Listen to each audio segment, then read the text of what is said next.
everyone. My name is Jesse Chason with Lisa Blanchard as the host of Airing Addiction. I share often my journey started on this campus.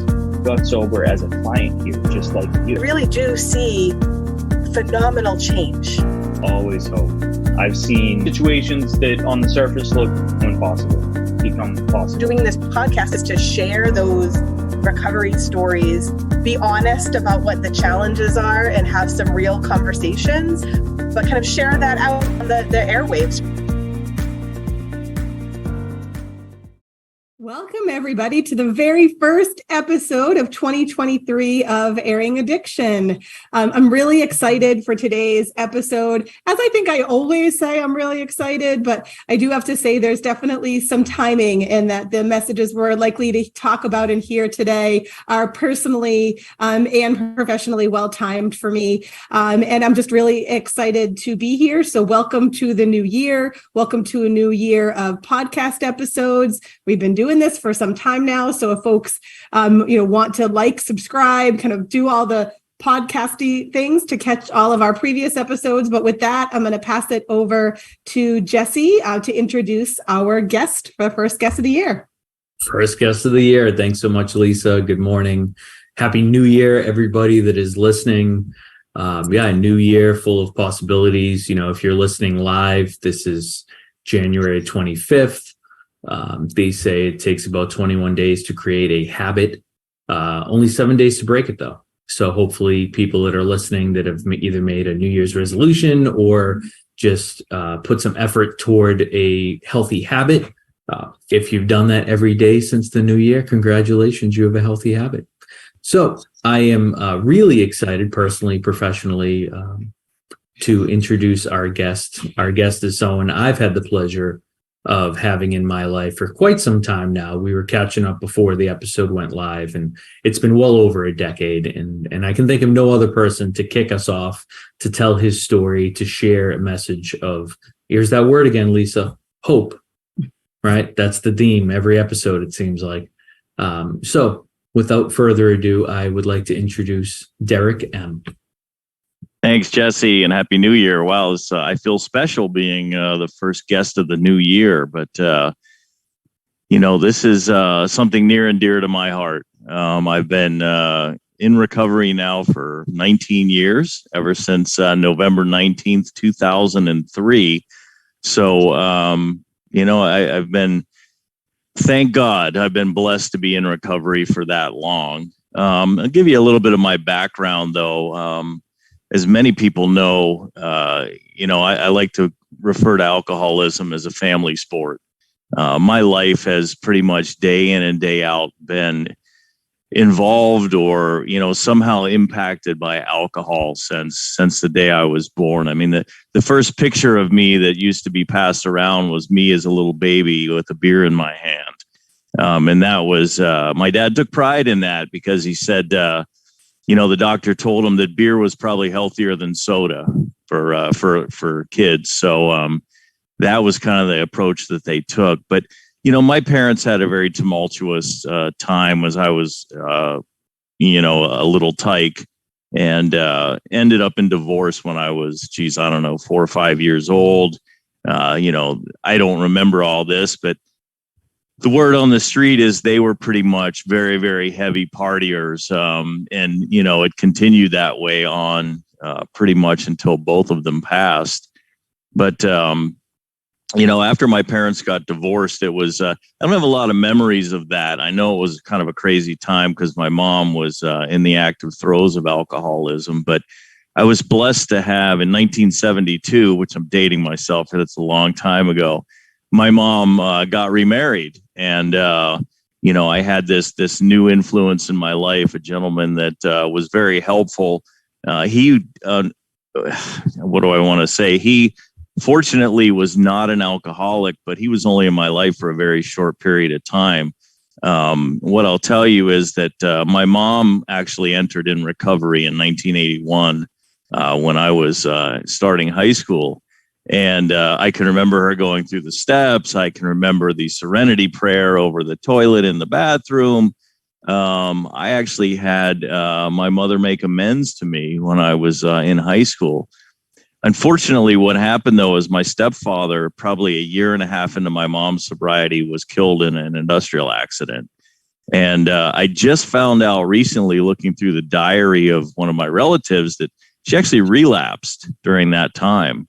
I thought she had just kind of ditched me, but it turns out that she relapsed and put herself in a 30-day program, way back when. So this is, sophomore, junior year in high school. If you think about I think about what was going on in my life at the time, I was in the active throes of alcoholism. And as we like to say, there were other condiments that were probably being used as well. But, I was pretty much on my own after that time, sophomore, junior year in high school, and was free to sort of continue on with my use and abuse of substances.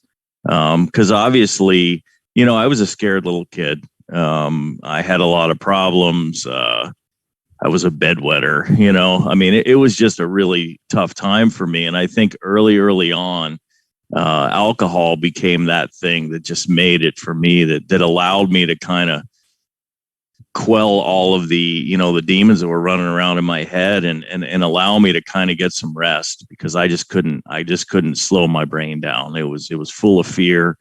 I can remember, because we often talk about, an obsession for alcohol. And I can remember literally being a freshman in high school and sitting there and being fearful, and then remembering that I had 3 Michelob beers sitting in my home, and that I was going to run home and I was going to put them in the freezer, and then I was going to drink them really fast so that, I was going to be okay. And the rest of the day was pretty smooth for me. So there were really, really early signs for me that alcoholism was probably going to be part of my future. Fast forward quite a while, I made it through high school, active athlete, got decent grades, all boys Catholic school, went off to college, and somehow got through that without, too much damage, any, big criminal record or anything. But I would say that my alcoholism really started to fly after I graduated college and entered the work world. That gave me a pocket full of money that allowed me sort of to, it was an every night thing for me. What then, of course, always happens, I started getting into some troubles with work. I got a DUI, lo and behold. But, that wasn't even when, and I'm talking about in my early 20s, I really hadn't hit any bottoms at that point. Because in my family, the idea sort of was, if you still had a job, you still went to it, you still paid the bills, you didn't have a problem that needed to be solved, despite how you felt on the inside, or how fearful, or, how much damage you were doing to yourself. That all started to get worse and worse, as I got married for the first time, because many people with this addiction will be married more than one time.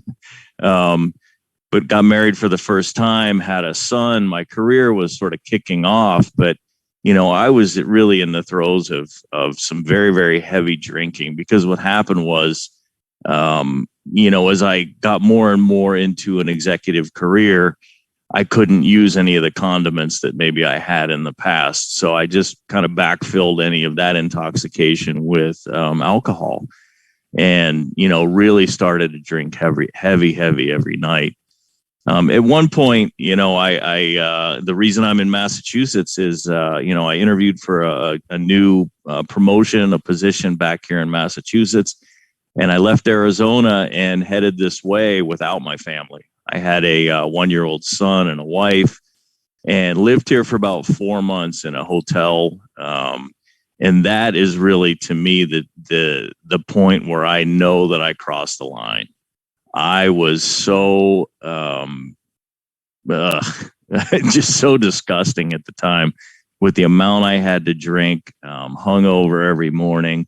I started to get to a point where, it wasn't uncommon for me to have maybe some alcohol in my desk at work, just because I knew that's what I was going to need to get through the day.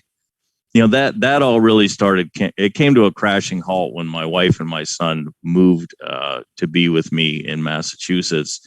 And, it just started to get uglier and uglier. And, of course, as the theme seems to be, I ended up getting thrown out of the house, having to get my own apartment. That was really when I decided there was something that needed to be done. And, I sought to get into recovery.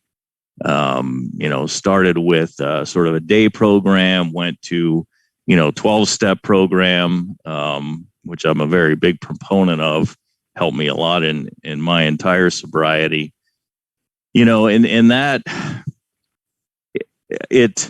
when I look back on those times, I was what was I like to term a chronic relapser.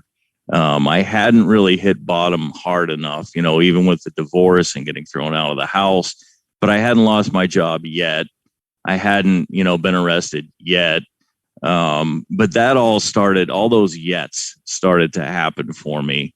And I ended up, it's very interesting because after I ended up flying overseas on 9/11, 2001 on a United flight, got to Europe, saw the second plane hit the World Trade Center, and ended up getting stuck in England for 3 weeks without my family. Proceeded to pretty much drink myself to a stupor on a daily basis because it was a pretty scary time, But when I returned from that, I found out that they had eliminated my job. At the same time, I lost my job. My wife told me she was filing for divorce and I needed to go find a new house. So all of a sudden, things were lining up for a good bottom that when I look back on it, maybe I could have built something off of that, but that wasn't my wake up call. I took it as, now I have the license to drink how I want to. I have all this free time. I have no woman telling me what to do. I'm going to get an apartment and I'm going to live my life the way I want to live it. Well, I was going to say, we all know what happened then. It didn't get any better. It only got worse. The drinking got worse. I found myself in places I shouldn't have been, hanging out with people I shouldn't have been hanging around with, doing things that I shouldn't have been doing, and continued to, sort of disgust myself. And again, you would think at that point I would have, sought recovery even harder. And what I'll tell you is I still didn't get sober. I came into, recovery in 2000, didn't get sober till 2003. And that was no special jackpot or anything. It happened to be a Tuesday morning. I was dropping my son off at his mother's house because we had sort of joint custody. I was hungover as heck, and I'm driving him, and I just, dropped him off, and I just kind of looked at her house, looked at everything, and just said, man, I can't do this anymore. And that was the day. Again, not a big jackpot, not a certain thing. It just happened to be the day that I, submitted to the fact that, I'm an alcoholic and I need to do something. I have to quit this. This is not getting any better. So sobriety for me has been a journey as well. Lost a lot of things in sobriety, been through jobs. As Jesse, it's I had some really crazy things happen in sobriety recently where, I lost my mom in 2011. She died with 34 years sober. She didn't die from alcoholism. She died with alcoholism, right? And, thank God for mom. As I mentioned earlier, she did her 9-step amends to me. She taught me that there was a program of recovery out there if and when I ever needed to find it. And thank God I went and found that. And really, I credit her for that, of just introducing me to the program of recovery. I lost my train of thought on that. But, so my mom passed away. That was kind of tough on our family. But I thought, we were doing pretty well. So anyways, fast forward, the pandemic hits. And that first month of the pandemic, my father, who was a raging alcoholic, at 83 years old, decided to take his own life. Got the call. He's not answering the phone. State police go there. he was obviously, it was a Friday evening, went out, partying with the boys. He had had enough, and the thing that I know today is someone with untreated alcoholism that isolates themselves in a place, continues to drink, for years and years and years. My father never sought any sort of recovery. He had resentments, I think I've heard it called Irish Alzheimer's disease. He forgot everything but his grudges, and he could play with those all day long. So he was a man who in my estimation, or my mind, if I was him, I probably would have done the same thing, because my knowledge of what alcoholism is and untreated and just sitting around drinking and dealing with the demons and the fear and the resentment is just an absolute miserable place to be. So we got through that, buried my father. That was kind of a show. I had a sister who at that time was an hour late for the funeral due to this disease. She was highly intoxicated. She was disgusting, to say the least. Unfortunately, 6 months later, my sister, who was living in the house that my father had killed himself in, she just keeled over dead from this disease. No suicide, anything, just, what have you, from the use and abuse of drugs and alcohol. And, I have one brother left, but when I look at it, of a nuclear family of 5, we had 5 people that were all afflicted with addiction, various forms, all having alcoholism, but using other forms and substances to augment that intoxication. But it's just a shame, because it's a disease that it doesn't discriminate. We were a middle class, intelligent family. I graduated college, you name it. It doesn't discriminate, and it just destroys. And I just feel very, very blessed today that I've been able to keep the plug in the jug for 19 years. And, it's just a wonderful place to be, because it's, I don't know, I can't imagine life, still drinking. In sobriety, I was able to get remarried. I have 3 more children that have never seen me have a drink. It's not that I'm perfect. The only thing that I do correctly is I don't drink. I still have a lot of character defects that I still have to work on, that rear their ugly head every now and then. And I at least have a chance to be the father, the employee, the brother, the husband, the friend that I want to be. If I can just stay sober for a day, and just avoid all of the bait that's out there. I mean, the intoxicating substances that just seem to call my name all the time.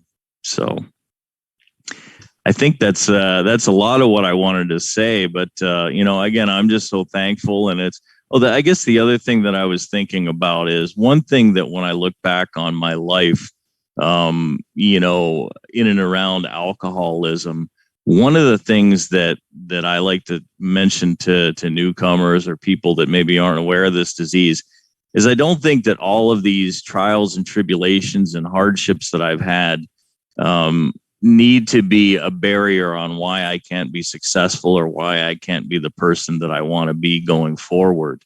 I mean, I hear a lot of people, I'm the victim, I'm this. Well, I'm this way because of this or that. What I'll tell you is, I'll give you an example. My father, when I was in high school, told me I'd never amount to anything. And I took that grudge because I'm an alcoholic. And if you tell me I can't do something, I'm absolutely going to do it. And to this day, I will tell you that I overachieved simply because of a very sick statement by a parent who was in the throes of alcoholism that challenged me. So I like to believe, and we often say this in recovery, is that, sometimes your history and the trials and tribulations you've been through are actually the strength with which you can rely upon and you can draw from to help you succeed and help you move forward in life. These are not things that should be forgotten. They're things that we should draw strength from. And, in my case, that's been absolutely true. It's not that, there hasn't been damage. There hasn't been mental issues that, have been afflicted upon me by others. But the fact is that doesn't have to define me. That doesn't have to be my moniker going forward, that I'm a child of an alcoholic. I'm a this, I'm that, I'm a drug addict. That stuff is all just, it's a disease. And these are things that happen in our lives. And for me, I draw strength off that. And I'm here to share my story. And if it can help somebody else, that's really what I want to do. That's what I've dedicated my life to being, doing, saying, to help others that who have family members in this disease that maybe aren't alcoholics or addicts, as well as the ones that are alcoholics and addicts. I think I can help them a little bit more because, that's a language I speak. Well said. So much of what you say strikes me. But one of the things I want to start with, and I know, Jesse, I'm sure you have some thoughts, so I'll let you kind of dive in too, is, really what you wrapped up with there, I think was really inspirational, right? We hear a lot of stories and we hear a lot of addiction stories, but I also like to focus on the recovery stories. And the part that really strikes me is that, you really have survived and are working towards thriving, and probably are thriving in many ways every day you've been through up until today, right? And I love the perspective of all of those things. There were periods of time as I'm sure as a child, as a teenager, as a young adult, throughout your adulthood, during your use of alcohol that were really, really difficult, but they've made you the resilient person that we are talking to right now. Absolutely. I wouldn't, I've often said that, people are like, oh, I wish I would have this. And I like to say, I wouldn't change anything because I wouldn't be exactly where I am right now and be the exact person that I am. And I truly mean that. Obviously there are, I wish I would have got a better grade on this test back, there's little things like that. But, to me, is I just accept the past for being the past. And everything that happened has already happened. There's nothing I can do to change it. All I have is today. And, it's a beautiful day. Yeah. And I too, Lisa, was thinking when you were sharing, Derek, about resilience, right? No matter what, just getting back up and in the face of some serious trials and tribulations, both before you got sober in 2003 and after, you continue to get back up. And I can think of many stories of our shared experiences over the years, but one that comes to mind, I remember one, weekend day, you were out by me and you were bringing one of your children to their hockey game.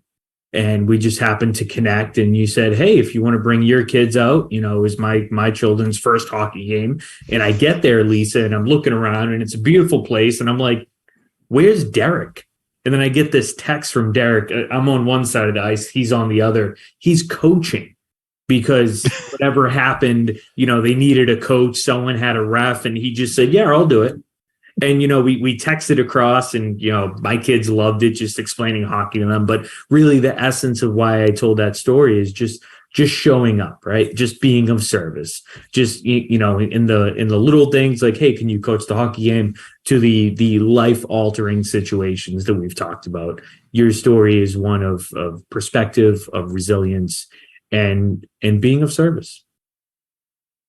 Absolutely. And I think that the other thing that recovery has really taught me is, and we often use this analogy of we're all just a bunch of people in a lifeboat, right? And when you're on the cruise ship, everybody is, first class, second class, coach, whatever. But once you get in that life raft, when that ocean liner is sinking, there is no longer any sort of hierarchy. We're all just a bunch of survivors trying to survive. And, that has been such a great life lesson for me. And I like to bring that to anybody, because I think a lot of times when we get into recovery, we have this belief, oh, I'm an addict. Oh, I'm an alcoholic. Oh, these people look down on me. Get over it. You have a disease, you have a mental issue, let's say, but that shouldn't define you. Let move forward. I think society is really getting better with this, understanding that it's a mental illness. It's not a moral issue. And I think all too often, myself as an addict, I thought it was a moral issue, and that really kept me down for a long time. But the more and more I'm around recovery, the more I realize, we're all just survivors in the lifeboat, just trying to do the next right thing. And, don't look down on yourself, because, we don't look down upon you. I love that. And I love what you just said, because it speaks to something that I'm really passionate about in my work on this podcast, in my work in programs, and just in the community, in every pretty much conversation I have where, either substance use disorders or addiction comes up, is that that perspective you can get by labeling.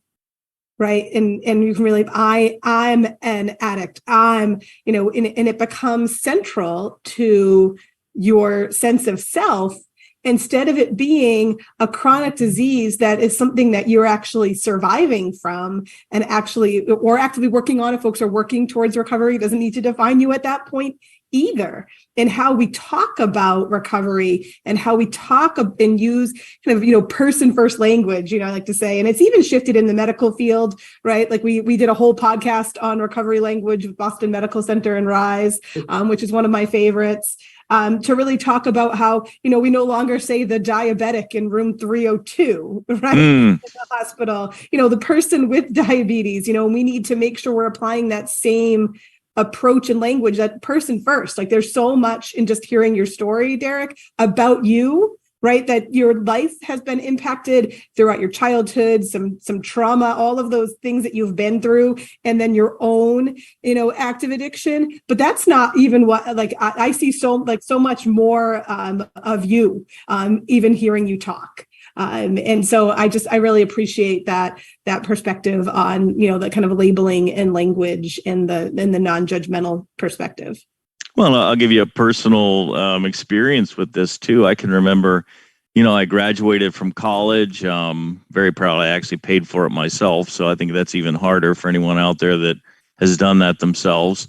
And I'm living in Ohio, my first job out of school, and I met a guy, and of course, I'm in active alcoholism, so I want to surround myself with other people that are, in active alcoholism as well. And we're sitting around and we're just hammered, right? And the guy looks at me and he says, "Man, if they ever realize who you really are, they're going to want all those paychecks back." And I was like, you're absolutely right. I am such a sham. I am such a bad person that, and I fell for it. And I felt that way for years and years. Like, I was this dual personality where, really, if they did know who I really was, despite the fact that I was good at my job, that I showed up every day, but if they knew what I was doing after work, then that was going to discount all of the good around me and the value that I brought to that position. And I always look back on that when I saw that friend recently, and we joked about that. But that was a learning thing, because it's that my alcoholism doesn't define me. Well said. And I was, right there with you, Lisa, when you were saying person first language. And, you might have already said this, but I've just got so many things running through my head of, yes, my name's Jesse. I'm an alcoholic. I'm a drug addict.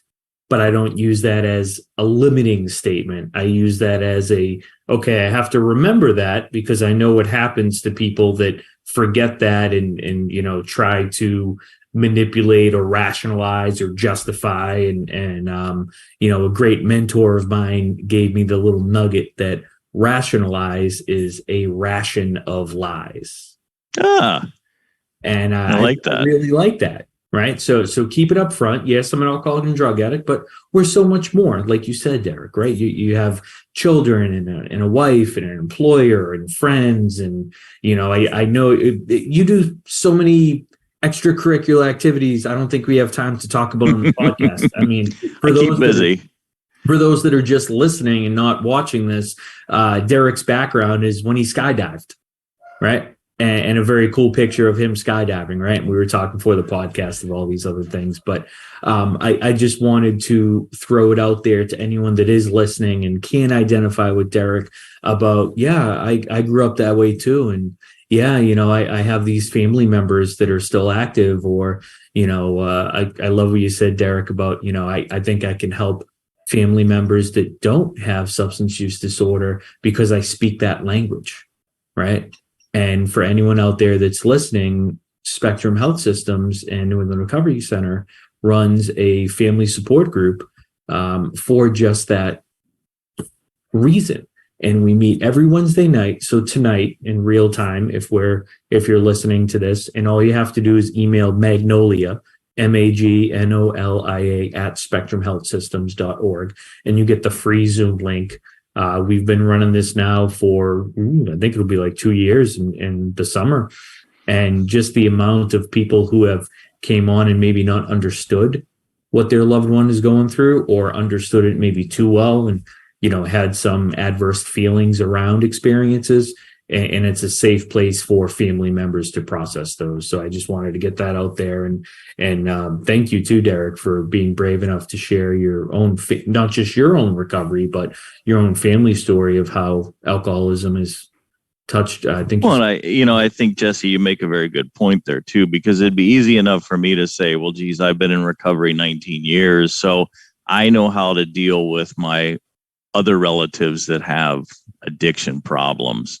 And I'll tell you that within the last 2 years, I actually had to go and seek some support to help me deal with some of the issues for other family members' alcoholism, because I had to realize I'm powerless over that as well. And come to a conclusion, or I guess at least an understanding of how, what my responsibility is, what I can and can't expect myself to do and deal with when it comes to other people's alcoholism. I don't want to get too much into that, but it was pretty tough time for me. So it's the other thing that comes to my mind, Jesse, because I think we still do have a couple minutes here, is one of the things that I would say to anyone who is in recovery. We talked a lot about sort of that hidden, you have that feeling, that hidden belief that you're not worthy, you're not good, you're doing these things. Once you get into recovery, if you're feeling that way, make sure you tell somebody, because your secrets are the things that can kill you. Jesse, I think when I share in recovery meetings, I tell it like it is. I like to get that stuff off my chest, because if I get rid of it, I'm going to be better for today. But you and I had a very, very close friend who I think was not sharing what was really going on in his life. He could cite, recovery chapter and verse, but wasn't well able to sort of say what was really going on inside of him. And he ended up taking his own life. And I didn't see it. Many of us didn't. And I would just encourage you, if you're in recovery and you're still feeling that, make sure that you're talking to somebody, because that's what it's all about. It's about getting that stuff out, healing, and really trying to deal with all the crap that we have built up. So yeah. I don't know what you want to say on that, Jesse, but I certainly would add to that, in recovery, we're only as sick as our secrets. And if you're sitting there and thinking, oh, I can't possibly tell this secret, I can't possibly, reveal this, I promise you that someone else has already done something similar and they've lived to tell about it, and they've processed that. I'm reminded of Brene Brown, the author and speaker, talks about guilt and shame, and talks about, guilt is I did something wrong, and shame is I am something wrong. And how many times do we see in recovery people walk in with that big bat of guilt and shame, and they're just beating on themselves. Thank you for bringing up our buddy Bob. Bob was a great mentor to a lot of people, certainly myself. And yeah, you're exactly right, Derek. There was something there that he just wasn't sharing or wasn't letting somebody in. There was certainly other factors involved, other outside stressors outside of his life. And the end result was the end result.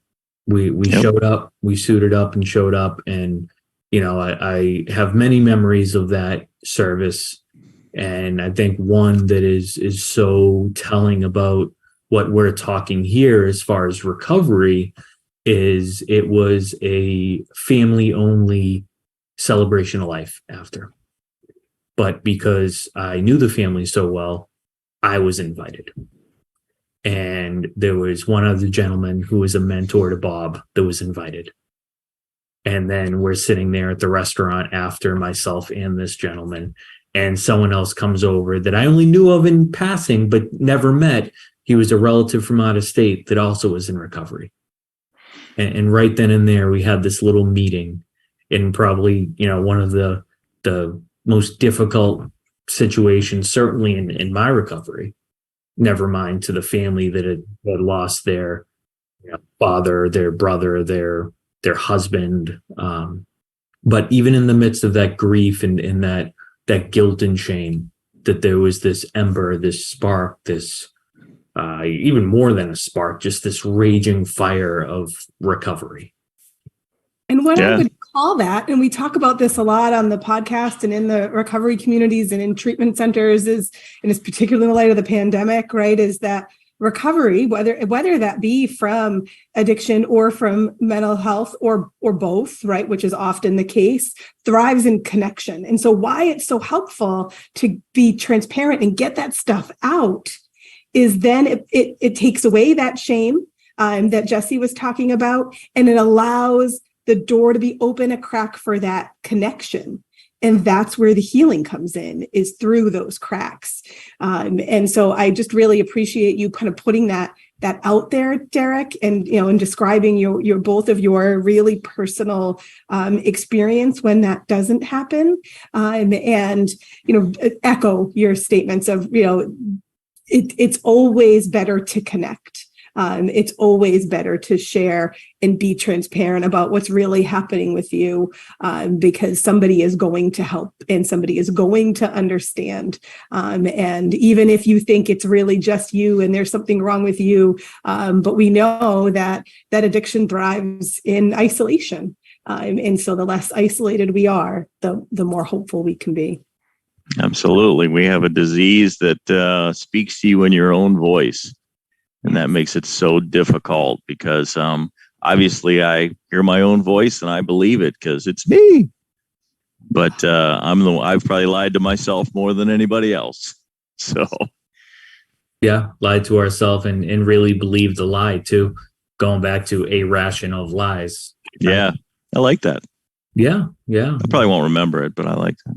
I just had to write down what you just said, that addiction speaks to you in your own voice and you believe it because it's me. And that just really, really strikes me. And I think it's really inherent in helping others, right, who don't understand, right, who maybe don't have personal experience of addiction, or have family members who do and can't quite understand what's happening there and why this is so challenging, right? We know it's chronic brain disease. We know that all of your brain pathways are taken over. And so what that means is that your own brain, is speaking to you in your own voice.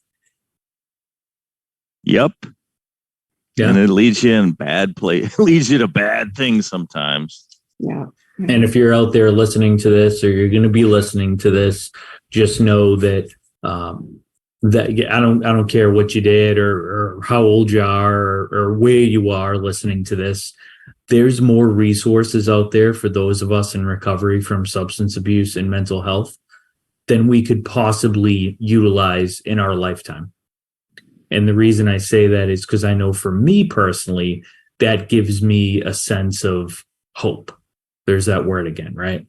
Sense of, if I engage with this particular self-help group, or, right before the podcast, simultaneously, if you will, we're running a group that's focused on a popular self-help book. I've personally read that book with other men in recovery and then jumped to something else. And, there's always something else to engage in and put effort in as far as recovery resources. And there's just so many to choose from. There's going to be something that clicks with you, that fits with you, that you either have a personal buy-in or you're passionate about. Just, if one thing doesn't work or you're not, feeling like it's working, try something else. You're going to find something that works. Absolutely. Wish we had more teenage resources, though, for recovery. I know for a fact that is definitely a gap in our system these days, for the under 18-year-olds. And, I think the pandemic probably exposed a lot of the weaknesses. I mean, you guys are the mental health professionals, but I know that from personal experience that can be a hard resource to find. It sure is. And even the transparent conversation and education about it. So Jesse and I are actually speaking at a local high school next week to all of the classes assemblies. Wish us luck, because sometimes that's a tough audience, right? But yep. But we're giving information. Jesse will share some of his story. We have someone else with lived experience kind of sharing that, because one of the things that we've really and not different, right, than your own story, Derek, is that every recovery story we have starts in adolescence. Yes. And the more we talk about that, right, it's so quiet, particularly depending on the community, depending on the school. Oh, we don't have a big problem here. Our screenings show there's not a huge issue. That there's a lot of kind of minimizing of what's actually happening. With our adolescents. And so just like that connection in meetings, we have to talk about it and we have to provide the resources, because once we talk about it, we've got to have supports to do something and be able to support our kids and our families. Yeah. And I don't know all the medical side of it, but it's definitely a genetic passing of the torch. I know for a fact, I have rampant alcoholism in my family and both parents. And I believe I was born an alcoholic before I ever picked up a drink. I had all the isms, the fear, the insecurity, I'm an egomaniac with an inferiority complex, right? Let me tell you all about myself and hopefully you'll believe it. Because if you do, then I'll feel good about myself. But anyways, it's, I think, children of alcoholics need to watch out, be careful. Not that the parents need to, pre-label them as being alcoholics, but I think it's something that needs to be watched. And as you said, my alcoholism absolutely started to bud when I was in my adolescent time. So. Ditto. I can relate to that as well. When we're speaking next week at that high school, I have all these thoughts of myself in high school and how I thought I was hiding it. But, it's hindsight is 2020, and talking to the people I thought I was hiding it from as an adult. And I remember this one particular guy saying, we knew you were doing drugs.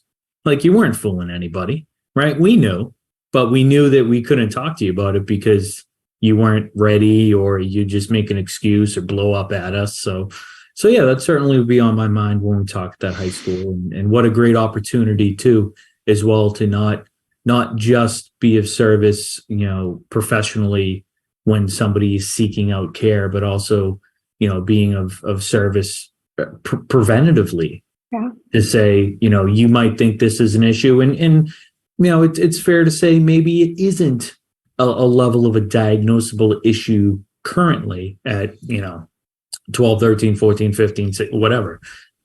But to your point, Derek, not to pre-label anybody, but here's some high risk facts to watch out for. Yeah. And it's pre-labeling on both ways, because I'll tell you, my mom, who was, my example of AA, labeled of her 3 children when I'm not going to say what she said on the other 2, but she said to me that I wasn't going to be an alcoholic. She could tell.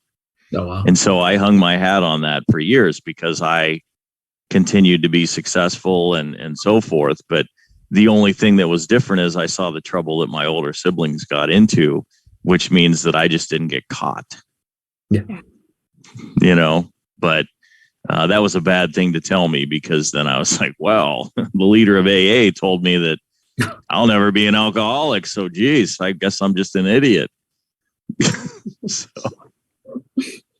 Well, I can't thank you enough for doing this, Derek. I know we've been trying to get you on for a while, and I'm really glad we persevered, and you persevered, right? We talked about resilience and perseverance, and a little open heart surgery, it kind of delayed this thing, but 45 minutes into it, there it is, folks. Heart surgery, smiling about it.